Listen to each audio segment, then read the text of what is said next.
corpo de Bob Bridge suportou 87 anos de vida, porém não suportará muito mais.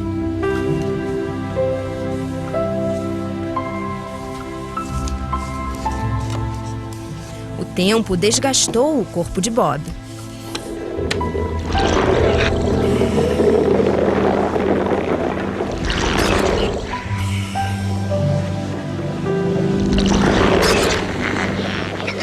Todos os órgãos dele estão se deteriorando.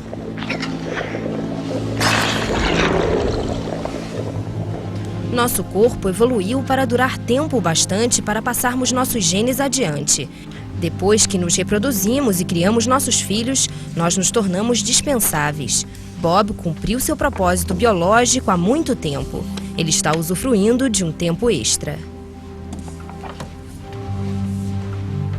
Desde o dia em que nasceu, as células do corpo de Bob começaram a morrer, mas seu organismo está programado para substituí-las.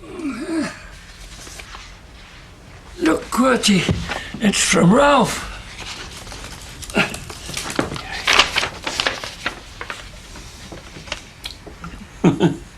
Ralph. Right. King takes Paul. O corpo dele está constantemente se consertando e se renovando. Por isso, Bob conseguiu viver até os 87 anos. Em cada dia de sua vida, ele perdeu 1 bilhão de células da superfície de sua pele. Mas apenas 1 milímetro abaixo, há células especializadas chamadas células-tronco.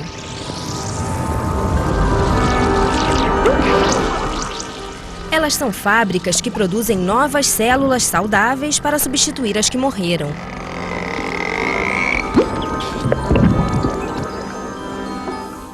Bob tem diferentes tipos de células-tronco em todo o corpo. Elas renovaram os ossos, o sangue e até o revestimento do estômago dele diversas vezes. O ciclo de renovação é tão rápido que boa parte de seu corpo nunca passou de 10 anos de idade. Algumas partes nunca passaram de 3 dias.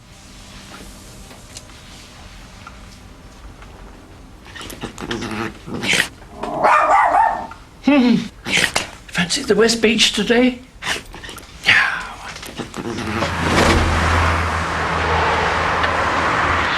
Entretanto, alguns dos órgãos mais indispensáveis de Bob, incluindo o coração e o cérebro, são feitos de células que não podem ser renovadas, e essas células sofreram quase 9 séculos de danos tóxicos. Foram atacadas pela poluição e por raios ultravioleta. Contudo, mesmo no mais limpo dos ambientes, as células são danificadas, porque elas geram seu próprio poluente. Dentro de cada célula do corpo de Bob, existem pequenas partículas com cargas elétricas chamadas radicais livres. Eles são os dejetos das atividades de uma célula saudável. Altamente voláteis, eles têm potencial para danificar tudo o que neles encostar. No coração da célula fica o seu projeto, o DNA. Ele é atacado por radicais livres cerca de 10.000 vezes por dia. Geralmente, o DNA se repara, mas em raras ocasiões o processo de reparos falha.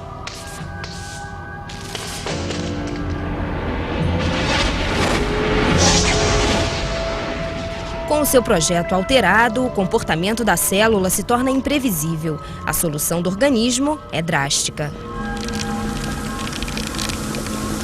Uma das células cujo DNA foi seriamente prejudicado está programada para cometer suicídio. A cada dia que passa, mais células de Bob morrem. E as células-tronco, que fabricam novas células, também morrem. Bob está simplesmente acabando.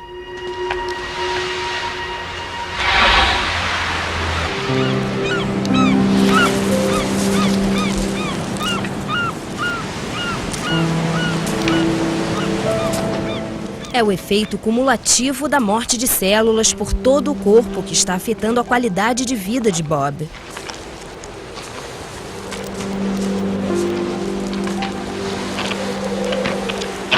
Quando Bob anda, o cérebro dele envia sinais para estimular os músculos das pernas. Mas na espinha dorsal, os radicais livres mataram células nervosas. Conexões foram rompidas. Os sinais não conseguem passar. Os músculos das pernas de Bob enfraquecem.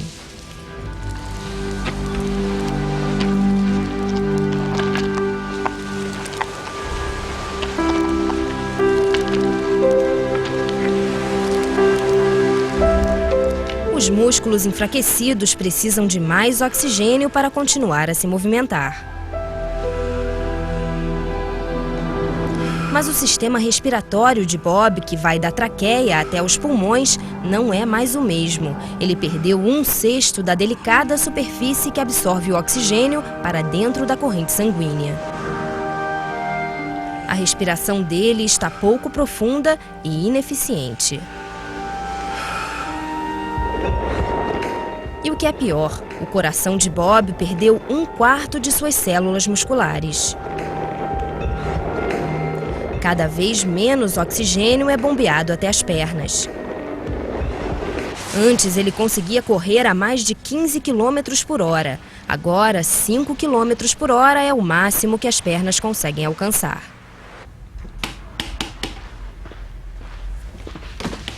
Oh, it's Grandad.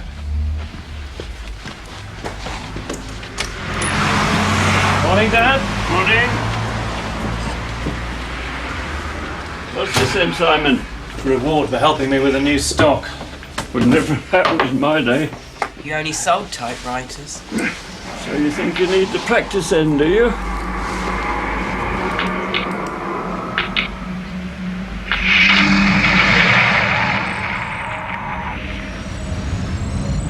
O órgão mais precioso de Bob é o cérebro. Em algum lugar dos trilhões de conexões entre os neurônios, existem personalidade e memória. Se os neurônios dele fossem substituídos, todas as características de Bob ficariam perdidas.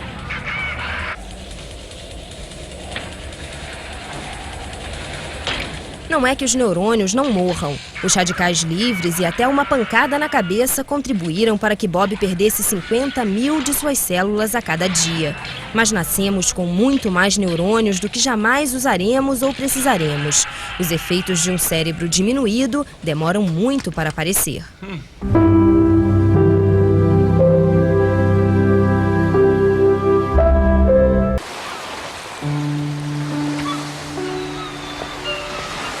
Apesar de 10% dos neurônios dele terem morrido, Bob continua com a mente ativa a maior parte do tempo. Mas o efeito das mortes não se espalham igualmente pelo cérebro. Determinadas capacidades começam a ser prejudicadas. Your dad never used to help me in the shop. Well, maybe you should have paid him. Didn't give you anything to do? You know he did, Grandad. He gave me that chess game.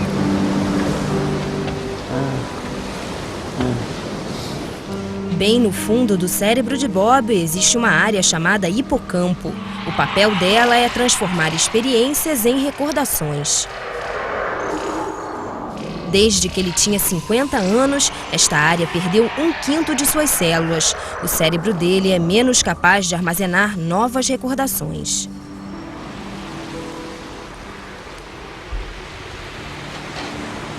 Talvez isso explique um dos paradoxos da velhice. Bob não se lembra de eventos recentes tão bem quanto de experiências do passado remoto.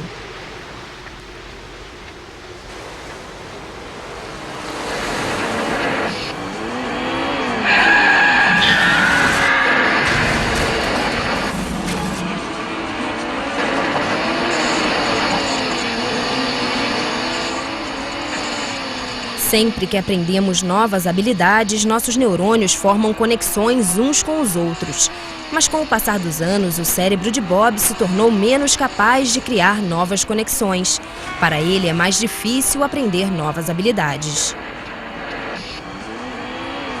Os órgãos que alimentavam o cérebro de Bob com informações também estão se degenerando. Em seu ouvido interno, anos de barulho destruíram células sensíveis ao som. Ele começou a perder a capacidade de ouvir sons agudos aos 30 anos de idade. Desde os 50 anos, Bob sofre de hipermetropia. Ironicamente, sua visão foi prejudicada pelos esforços de recuperação do próprio organismo.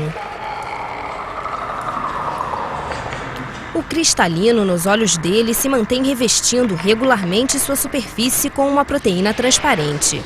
Como cada vez mais camadas são usadas, o cristalino se torna rígido, e uma lente rígida é mais difícil de focalizar.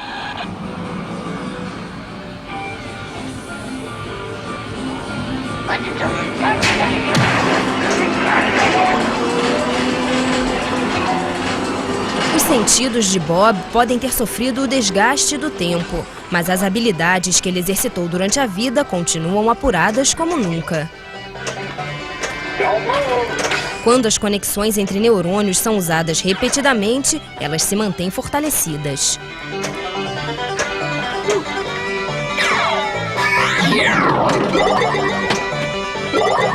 Might be a new table, but still the same old game. Assim como os músculos, quanto mais Bob usar os neurônios, menos chances eles terão de morrer.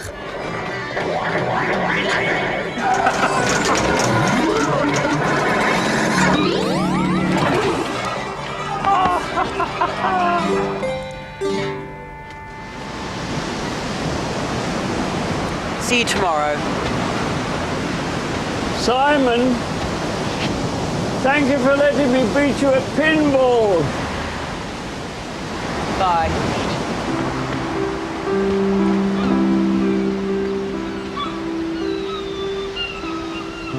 Bob se manteve alerta e vivo durante quase 90 anos, mas na verdade isso é bem mais do que os seres humanos são programados para viver. Agora Bob está se desgarrando da vida.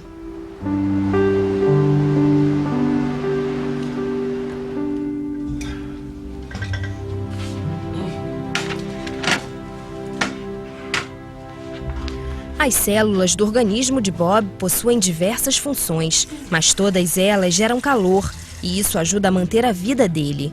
Porém, com um número menor de células, ele sente mais frio agora do que antes.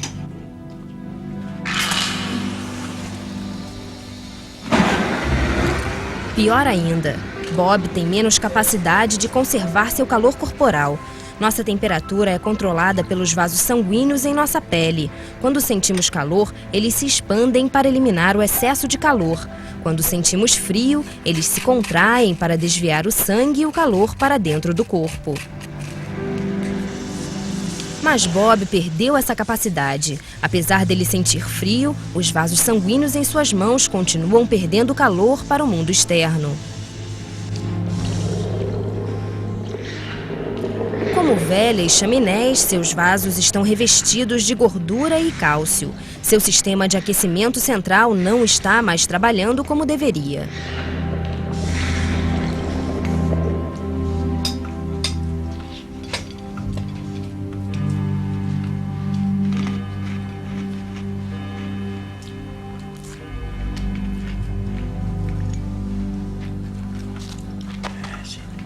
O controle de temperatura de Bob é um dos muitos sistemas no corpo dele que estão apenas lidando com as exigências da vida cotidiana. No estômago de Bob, o almoço sofre a ação do ácido gástrico. O estômago se protege desse ácido com um revestimento celular.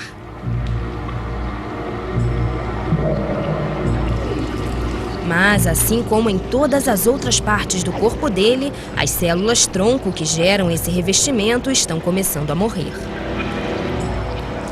Bob não sabe, mas a parede de seu estômago está se tornando desprotegida e sujeita a um ataque do ácido. Para a maioria das pessoas, isso não representaria perigo. Mas como a saúde cada vez mais frágil de Bob, pode facilmente ser uma ameaça à vida dele.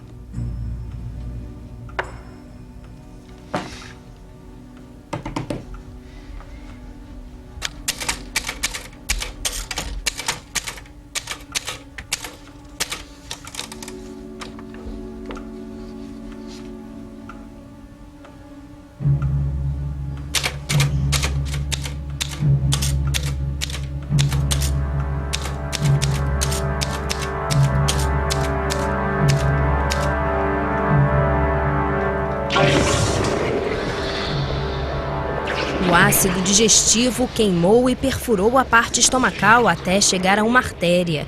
O sangue vaza através de um buraco no estômago.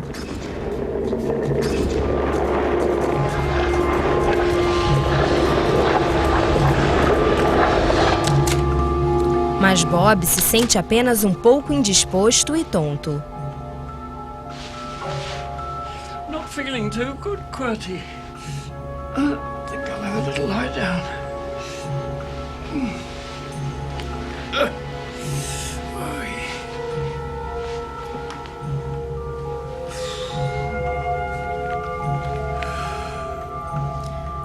Bob está sentindo pouca dor, mas seu corpo está velho demais para suportar essa crise.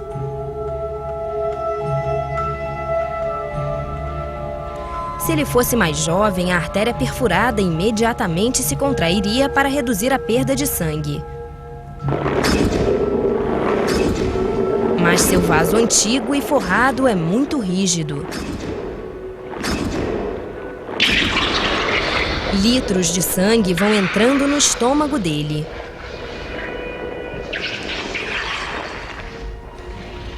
A pressão sanguínea de Bob está caindo. O coração bate mais depressa para manter o sangue circulando pelo corpo.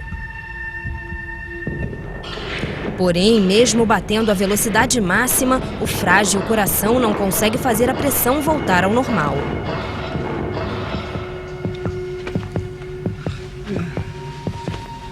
Not now, Qwerty. Not now. Para Bob, este é o começo do fim.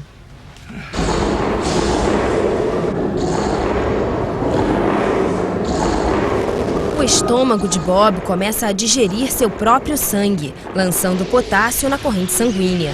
Seu corpo não é mais forte bastante para filtrá-lo. O potássio pode alterar o ritmo cardíaco.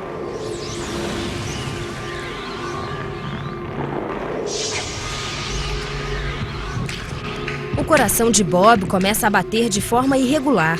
Pela primeira vez em quase 90 anos, o suprimento de sangue e oxigênio sendo bombeado pelo organismo falha.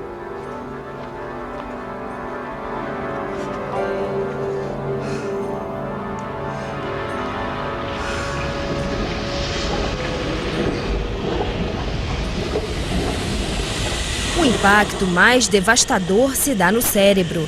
Com todo o seu poder, o cérebro é um órgão frágil que precisa de suprimentos constantes e generosos de oxigênio.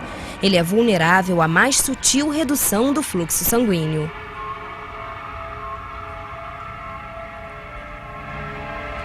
Em uma vã tentativa de conservar energia, o cérebro de Bob suspende toda a atividade, exceto a que mantém o organismo dele funcionando. Bob fica inconsciente.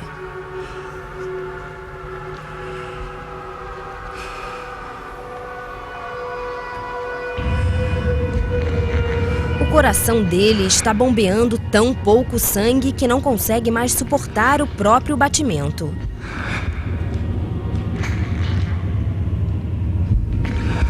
Lentamente, ele vai parando.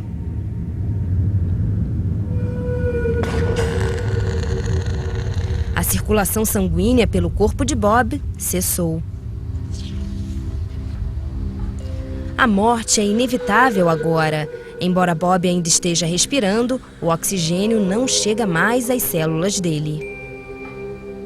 A causa de cada morte é tão individual quanto a vida que a precedeu, mas a ordem na qual o organismo se esvai é sempre a mesma.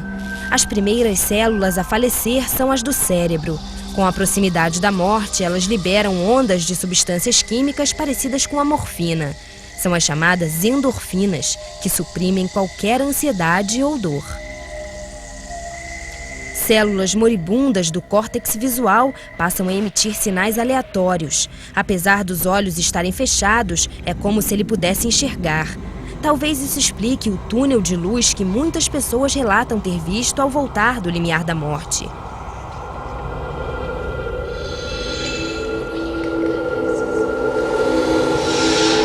Por fim, os neurônios se separam uns dos outros, rompendo as conexões que formaram durante toda uma vida de pensamentos e recordações.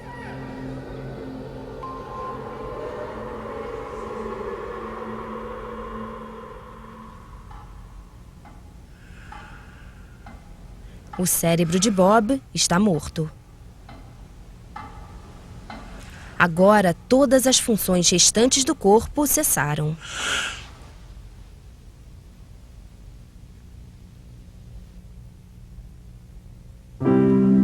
A morte é um processo no qual cada tecido e órgão param de funcionar em um ritmo próprio.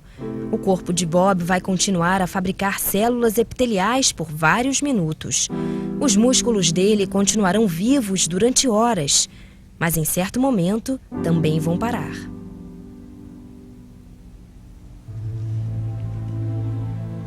Célula após célula, suas atividades cessam e o organismo de Bob deixa de gerar calor próprio. Com o fogo interno extinto, ele começa a esfriar de acordo com a temperatura ambiente.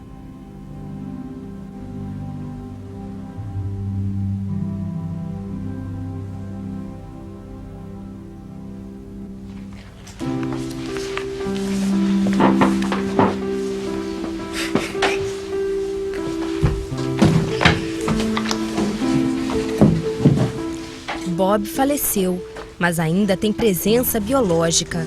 O projeto de suas células ou DNA foi transmitido para o seu filho e dele para o seu neto.